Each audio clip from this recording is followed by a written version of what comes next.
What's going on, everybody? Welcome back to Chuds BBQ. My name is Bradley Robinson, and today I'm going to show you how I made this beautiful, crispy, smoky, confit Daniel Vaughn chicken thigh.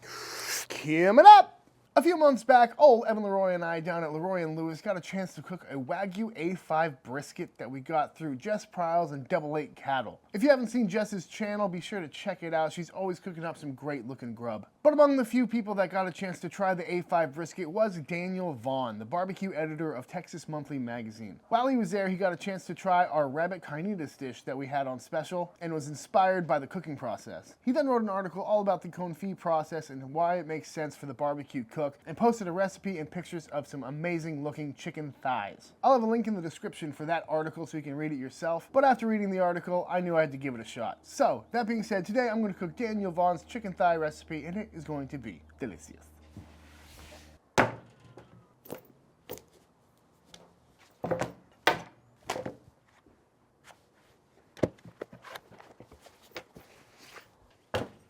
I know I've showed how to break down a chicken before on this channel, but I'm going to do it again because I like doing it. I like to start out with a nice spatchcock, just taking out the spine with these pair of kitchen shears. Spine removed.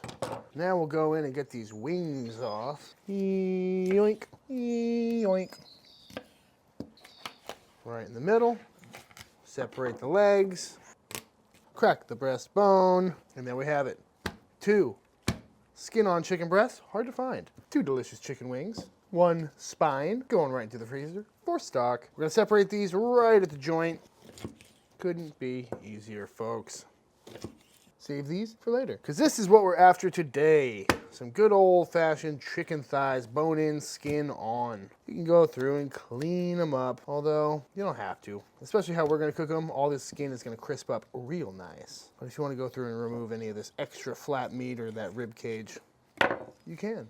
There we have it, 2 beautiful bone in, skin on chicken thighs. Step number 1 for these chicken thighs is we're gonna give them a dry brine, which simply means we're gonna sprinkle some kosher salt right on top, followed by some garlic powder, and of course, some black pepper. And this is a pretty important step in this recipe because we're gonna be submerging these in some fat down the line, which would likely wash away any seasoning that we have on there unless it's really kind of penetrated into the chicken itself. So what we're gonna do is hit these with some salt, pepper, garlic powder, and then we will let them sit in the fridge overnight, or at least for, you know, a good 3-4 hours, till everything is dissolved and all that flavor is incorporated.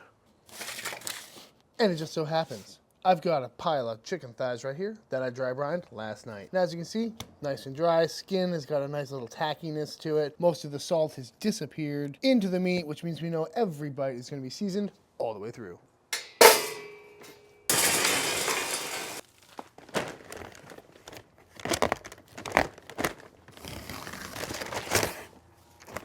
Almost.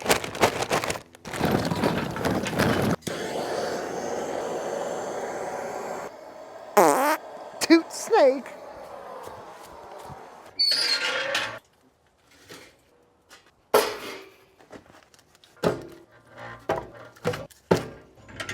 This smoker is rocking a solid 250, 275 degrees. We're gonna let these cook for about an hour. We're not really trying to cook them through at this point or get them crispy or anything like that. We're just trying to get some smoke on them to add some extra flavor. So we're gonna let these smoke away for the next little bit and we will be back. About 45 minutes later, we're gonna pull these off, and as you can see, they are looking beautiful. Got some nice smoke on there. These are rocking right about 150 degrees internal. So we're gonna pull them off and go to the next stage of the cook. The real secret to this recipe is the confit. Daniel goes into much more detail in his article about the preservation side of confit, but basically what it means is to cook something low and slow in its own fat. This is something we utilize all the time at Leroy & Lewis. This is how we cook our beef cheeks or any other tough cut that we want to get tender and make sure it comes out nice and juicy. So Daniel went with some duck fat in his because he knows what's up. And he just happened to have a bunch of duck fat on hand, as do I. So I got this at my local grocery store. We're gonna go in and we're gonna basically cover these up with some duck fat, but I don't have enough duck fat. So I'm gonna supplement this with some pork fat as well. And you can use pretty much any fat or oil that you have on hand. Lard is pretty readily available at the grocery store, but you could also go with something cheaper like some canola oil or anything like that. So now that we got these submerged in fat, I am going to pop a lid on them. Before the lid goes on, we're gonna go in with some thyme and some garlic. Add a little extra flavor to the confit. Lid goes on, and this is going into my oven. At this point, you could go into a really hot oven or keep it on the smoker at around 250, 300 degrees for maybe 4 or 5 hours. I believe Daniel in his article said he put it in for 5 hours at 225. But for me, it's getting a little late, so I'm gonna throw it into my oven set at 180 degrees. And it's kind of gonna work like sous vide, where it's gonna come up to 180, but the chicken will never cross that plateau. So I know that I'm not gonna overcook it, and definitely nothing is gonna dry out because it is being cooked in fat. Into the oven this goes, and I will see you tomorrow morning. One overnight later, and these chicken thighs are coming out of the confit. Ooh. And as you can see here, they are fully cooked, looking real nice and silky. They've got a nice, like, dense texture to them, and they feel incredibly tender, but they're still holding their shape. If you ever had a duck confit, you know what I'm talking about. There's a big difference between a duck confit and a roasted duck leg, and that's kind of what these feel like. I could shred this meat if I wanted to, but it's cooked right to that bite-through texture that we're looking for, and smells absolutely delicious. I just got fat all over my patio just to get that shot. So now what I'm gonna do is pull these out of the fat and put them on this wire rack just to drain off any extra fat. They just feel more dense. It's also at this stage where you could chill these down. If you were using the confit for a preserving reason, you would keep it in this fat and store this in the fridge or at room temperature, and that's what will keep them safe over a long period of time because there's no water or oxygen because it's submerged in fat. And we got this beautiful confit garlic in there too.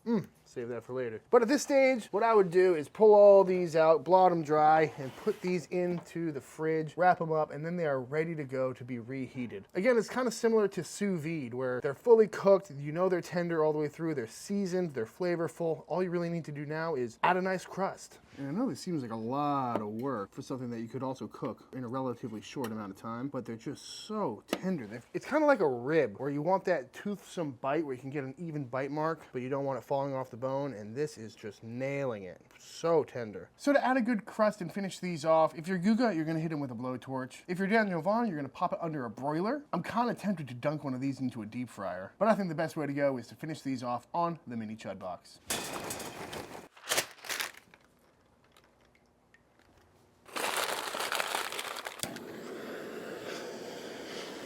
And this fat can be strained and used multiple times for this purpose or for pretty much anything else. Having some garlic and thyme infused duck fat / pork fat doesn't sound like a problem to me. I'm definitely gonna make some tortillas with this. Although odds are, I'm likely just gonna keep it and use it for doing this recipe.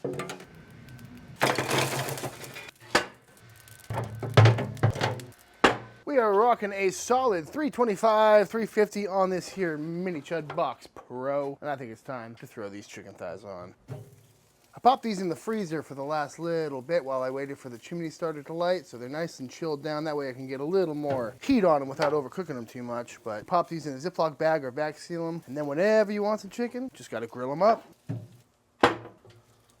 Ooh. There's some times in life where you just gotta look at it. Would you just look at it? Flipping these over, it's about, I don't know, 15 minutes later. Get that skin nice and crispy.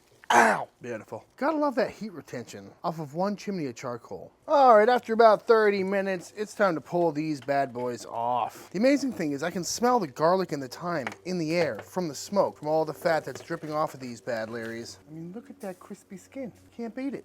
But this is also why the Chud box is the ultimate way to finish these off, because all that flavorful fat is falling down and hitting the coals and just giving these some incredible flavor. I mean, look at that. That looks like hog skin. That's craziness.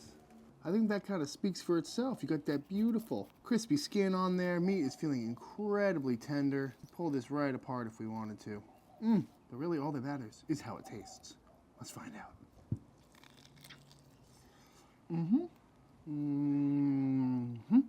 Wow, that is fantastic. So tender, so juicy, perfectly seasoned too. That dry brine really had a good effect. Even though we lost a lot of pepper in the confit, but saltiness is right there. That garlic and thyme really adds a nice note. That crispy skin, though, is really the real star of the show here. So good. And this is why you want to leave some of that extra skin on there. These ends are so crispy. Just pulls right apart. That meat is so tender. What more do you need, folks? That's a winner. That's probably the best chicken thigh I've ever had.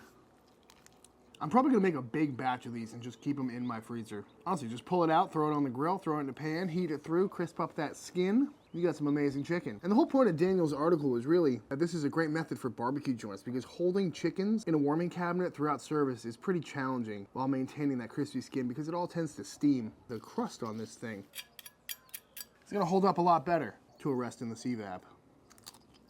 Chicken chicharron. I keep wanting to compare it to pork skin because it looks like it cracks like it, and also it kind of tastes like it because it was cooked in pork fat. Do the old chicken wing trick. Yoink. So crispy.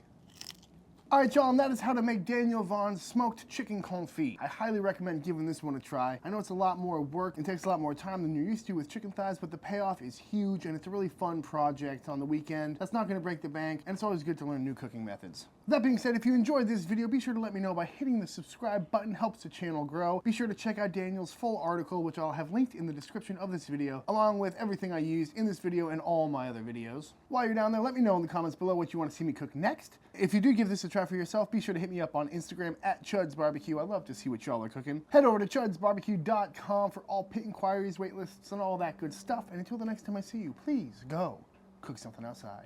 Peace. I mean, just look at it.